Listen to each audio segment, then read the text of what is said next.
Camilla Henderson had always been the type of person who believed rules were made for other people. At 28 years old, she worked as a marketing executive for a high-end fashion brand in London, and her confidence often bordered on arrogance. She drove expensive cars, wore designer clothes, and treated service workers like they were invisible. Her friends often joked that she acted like royalty herself, though they had no idea how prophetic that comment would become. On a crisp Tuesday morning in October, Camilla decided to take a different route to work. She had heard about the changing of the guard ceremony at Buckingham Palace and thought it might make for some interesting social media content. After all, her Instagram followers loved glimpses of her glamorous London lifestyle. She parked her silver BMW in a nearby street and walked toward the palace gates, her high heels clicking confidently on the pavement. The area around Buckingham Palace was busier than usual. Tourists clustered around the black iron gates, cameras ready, while street vendors sold miniature Union Jack flags and postcards. Camilla pushed through the crowd, her designer handbag swinging from her arm. She was used to getting her way, whether it was cutting in line at exclusive restaurants or getting the best seats at theater shows. Today would be no different. As she approached the palace gates, she noticed the royal guard standing at attention in their iconic red tunics and tall black bearskin hats. Their faces were stoic, eyes fixed straight ahead, as they maintained their ceremonial posts. Camilla had heard stories about how these guards were trained never to break character, no matter what happened around them. To her, this seemed like a challenge rather than a display of professional discipline. She pulled out her phone and began taking selfies, stepping closer and closer to the guards. Other tourists maintained a respectful distance, but Camilla saw no reason to follow such unspoken rules. She wanted the perfect shot for her social media accounts, something that would make her friends jealous and boost her online presence.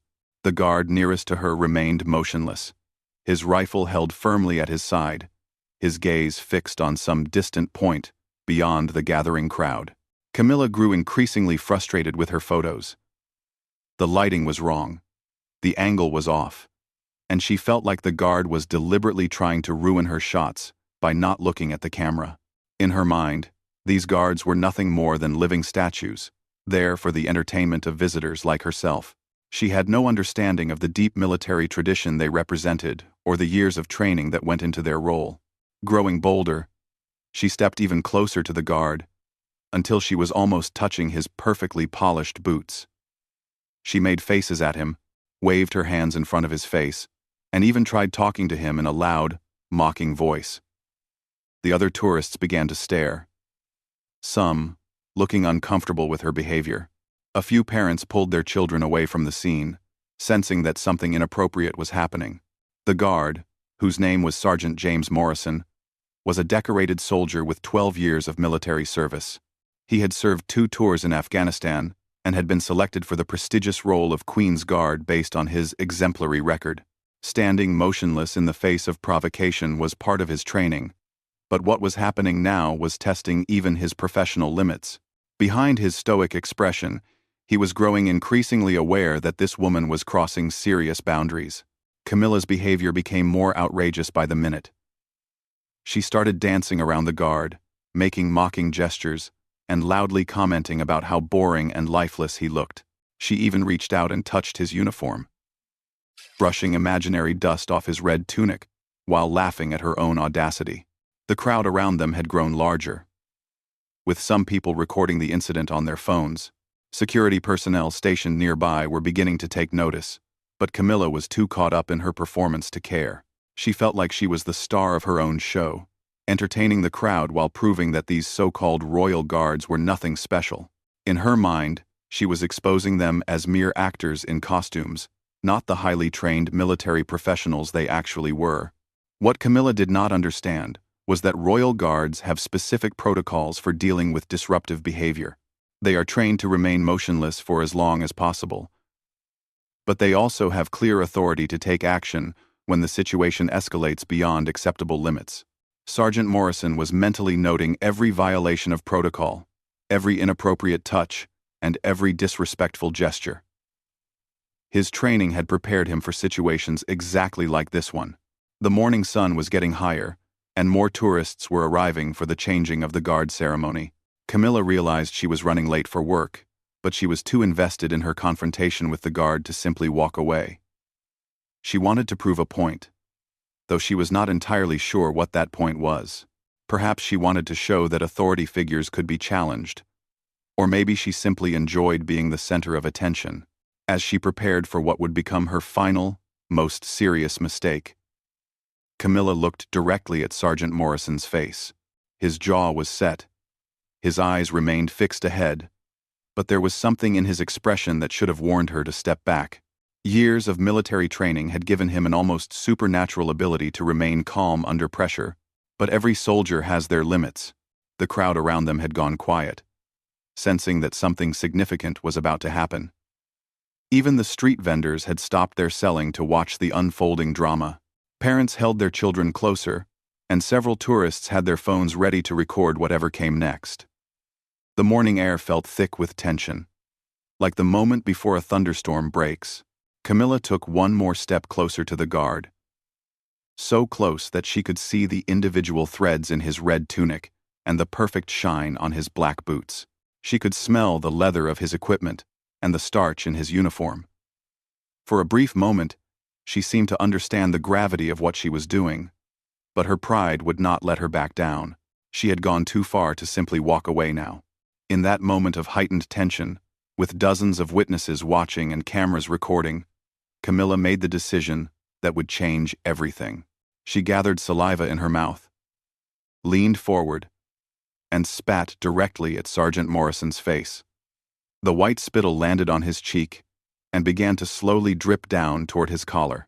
The crowd gasped in collective shock, and the morning air seemed to freeze around them. For several seconds, nothing happened. The guard remained perfectly still, the spit still visible on his face, while Camilla stood there with a defiant smile. She felt triumphant, believing she had finally proven that these guards were nothing more than harmless decorations. She had no idea that she had just committed a serious criminal offense against a member of Her Majesty's forces, an act that would have consequences far beyond anything she could imagine. The silence lasted only 3 seconds, but to Camilla, it felt like an eternity. Then, with movements so precise they seemed choreographed, Sergeant Morrison slowly turned his head to look directly at her. His steel-gray eyes met hers with an intensity that immediately drained all the confidence from her face. The lifeless statue had suddenly become very much alive, and the look in his eyes suggested that her little game was over. "Ma'am, you are under arrest for assault on a member of Her Majesty's Armed Forces," Morrison said in a voice that carried across the suddenly silent crowd. His words were crisp, professional, and utterly final. Before Camilla could react, he had stepped away from his post and was reaching for his radio. The other guards nearby had also shifted their positions, creating a protective formation that prevented any escape routes. Camilla's mouth fell open in shock. This was not how things were supposed to go. In her world, bad behavior might get you asked to leave a restaurant or banned from a nightclub, but actual arrest was something that happened to other people. She looked around desperately at the crowd of tourists, expecting someone to speak up for her or tell the guard he was overreacting. Instead, she saw faces filled with disgust and disapproval. Several people were still recording, capturing every moment of her humiliation. "You can't arrest me," she stammered, her voice suddenly small and uncertain. "I was just having fun. It was just a joke." She tried to laugh, but the sound came out forced and hollow. The weight of what she had done was beginning to settle on her shoulders like a heavy coat. The designer confidence she had worn so easily just minutes before was rapidly dissolving. Within moments, additional security personnel arrived on the scene. These were not ceremonial guards, but serious-looking men and women in dark suits with earpieces and badges. They moved with the efficiency of people who dealt with security threats for a living. One of them, a tall woman with short blonde hair, approached Camilla with handcuffs already in hand. "Ma'am, please turn around and place your hands behind your back," the security officer instructed. Her voice was calm but firm, leaving no room for argument or negotiation. Camilla looked around frantically, hoping this was all some kind of misunderstanding that could be cleared up with an apology and perhaps her father's business card. Surely these people would understand that she was not a real criminal. "Wait, please," Camilla pleaded, her voice rising in panic. "I work for Harrison Marketing Group. My father is Robert Henderson. You might know him from the newspapers. This is all just a big misunderstanding. I never meant any harm." She was grasping at straws, throwing out every connection and credential she could think of. But the security officers remained unmoved.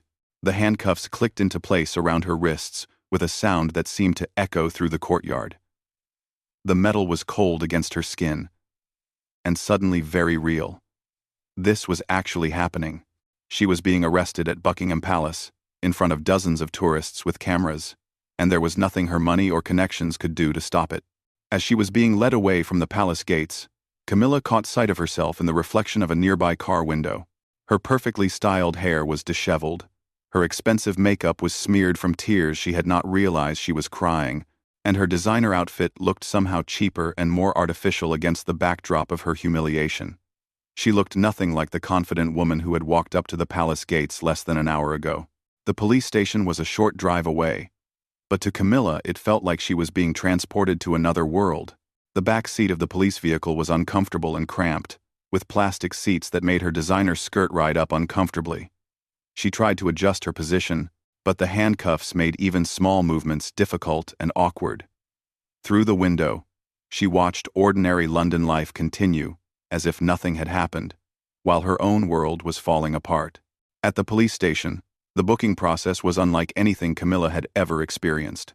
Her personal belongings were taken away and catalogued, including the expensive handbag and jewelry that had always made her feel important and successful. Without these external symbols of status, she felt small and vulnerable. The fingerprinting process was particularly humiliating, as the ink stained her manicured nails and the officers handled her hands with professional detachment. The cell they placed her in was small, clean, and utterly depressing. The walls were painted an institutional green, and the only furniture was a narrow bench with a thin mattress. There was a toilet in the corner with no privacy screen, and the single window was too high to look out of. Camilla sat on the bench and tried to process what was happening to her. Just that morning, she had been worried about which shoes to wear to an important client meeting. Now, she was sitting in a jail cell, charged with assault. The legal implications of her actions were slowly beginning to dawn on her. Assault on a member of the armed forces was not a minor offense. It was a federal crime with serious penalties, including possible prison time and a permanent criminal record. Her career in marketing, which depended heavily on her professional reputation and ability to represent high-end brands, would likely be destroyed. The social media presence she had been so proud of would become a liability, as potential employers would be able to find videos of her arrest with a simple internet search. Hours passed slowly in the cell. Camilla had no way to tell time, as her phone had been taken with her other belongings. She tried to remember exactly what she had done that morning, wondering if there had been a moment where she could have stopped herself and walked away. But her pride and arrogance had driven her forward, step by step, until she had crossed a line that could not be uncrossed. When her lawyer finally arrived, Camilla felt a surge of relief. Marcus Webb was her father's attorney, a distinguished man in his 60s who specialized in corporate law. She had expected him to immediately take charge of the situation and find a way to make all of this go away.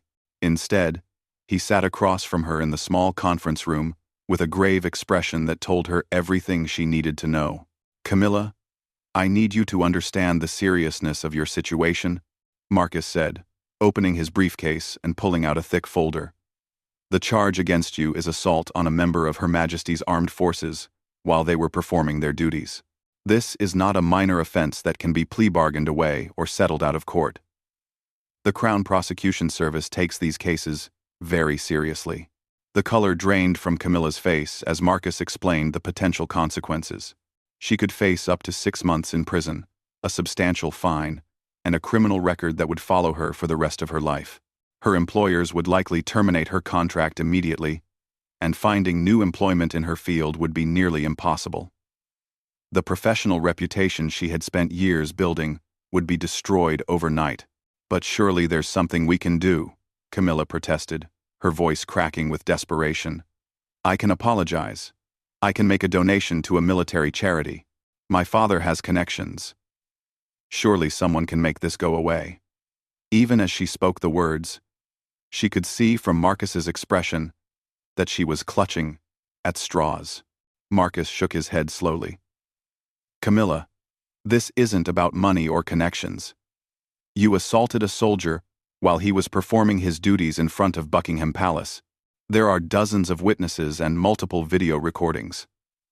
The evidence against you is overwhelming, and the symbolism of what you did makes it impossible for the authorities to treat this as a minor incident."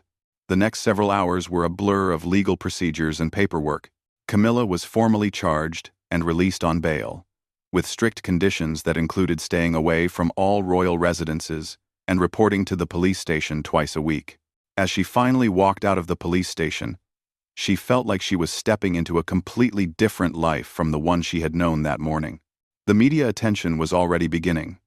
A photographer was waiting outside the police station, and Camilla found herself trying to hide her face as camera flashes went off around her.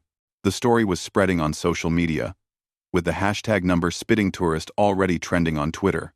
Videos of her arrest were being shared thousands of times, accompanied by comments that ranged from amused to absolutely savage. Standing on the steps of the police station, still wearing her rumpled designer clothes from that morning, Camilla realized that her old life was over. The confident, privileged woman who had walked up to Buckingham Palace that morning no longer existed. In her place stood someone who would have to face the consequences of her actions and somehow find a way to rebuild her life from the ruins of her own making. The weeks following Camilla's arrest unfolded like a nightmare she could not wake up from. The story had gone viral internationally, with news outlets from America to Australia picking up the footage of her spitting at the royal guard. The video had been viewed millions of times, and Camilla found herself transformed from an unknown marketing executive into an internet sensation for all the wrong reasons. Her employer, Harrison Marketing Group, wasted no time in distancing themselves from the scandal. On the Thursday morning after her arrest, Camilla received a phone call from Human Resources informing her that her contract was being terminated immediately. The company cited a morality clause that she had never bothered to read carefully when she signed her employment agreement. Her company car was repossessed that afternoon, and her access to the office building was revoked by the end of the week. The social consequences were equally devastating. Friends who had once competed for her attention suddenly became unavailable when she called. Invitations to parties and social events stopped arriving, and her once vibrant social media accounts became ghost towns as followers abandoned her in droves. The exclusive restaurants and clubs where she had been a regular customer suddenly found reasons to refuse her reservations or politely suggest she might be more comfortable elsewhere. Her family relationships also suffered under the strain. Her father, Robert Henderson, was a successful businessman who had built his reputation on discretion and respectability. The scandal surrounding his daughter was affecting his own business relationships, and their conversations became increasingly strained and uncomfortable. Her mother, who had always been proud of Camilla's apparent success, could barely look at her without visible disappointment. The legal proceedings moved forward with relentless efficiency. Despite Marcus Webb's best efforts, the Crown Prosecution Service refused to consider any plea bargains or alternative sentencing options. The case was too public, the evidence too clear, and the symbolic importance too great. Camilla would have to face trial, with all the additional media attention and public scrutiny that entailed. As the trial date approached, Camilla found herself living in a small, rented flat in a much less fashionable part of London. Her savings were rapidly dwindling as legal fees mounted and her income disappeared. She had applied for dozens of jobs, but potential employers either recognized her name from the news or discovered her identity through simple background checks. The professional marketing career she had worked so hard to build was effectively over. The trial itself was a media circus. Reporters packed the courtroom, and photographers waited outside to capture every moment of Camilla's public humiliation. Sergeant Morrison testified with calm professionalism about the incident, describing her behavior and the assault in clear, factual language. His dignity and composure stood in stark contrast to the viral videos that showed Camilla's childish and disrespectful behavior. The prosecution presented a devastating case that went far beyond the simple facts of the assault. They argued that Camilla's actions represented a broader disrespect for military service, royal tradition, and the rule of law.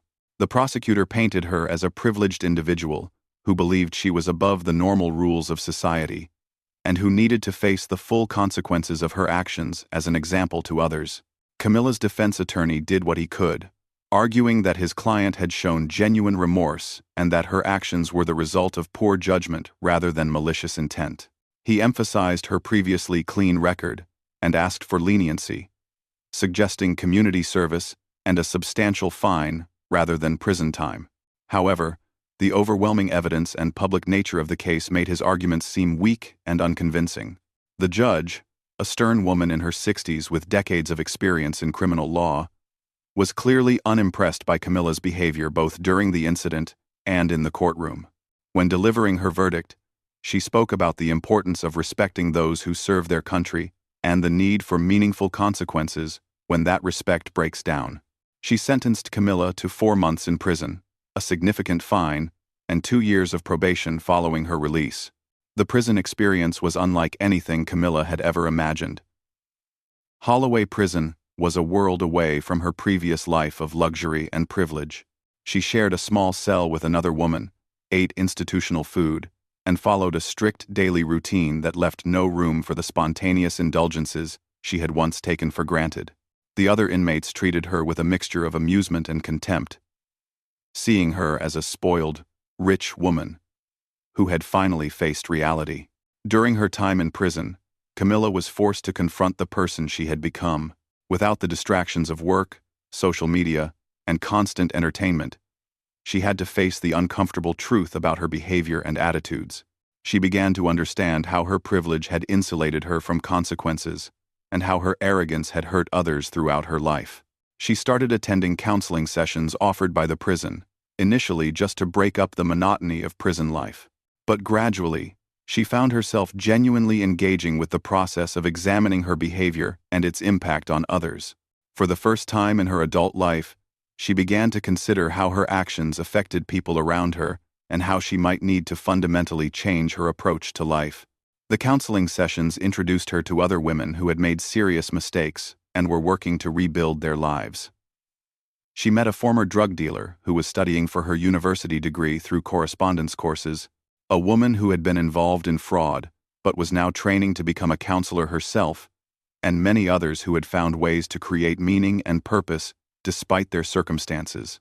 When Camilla was finally released after serving her full sentence, the world she returned to was vastly different from the one she had left. The media attention had mostly died down, but the internet never forgets, and her story remained easily discoverable for anyone who searched her name.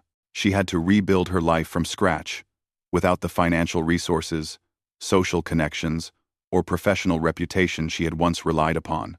She found work at a small nonprofit organization that helped former prisoners reintegrate into society.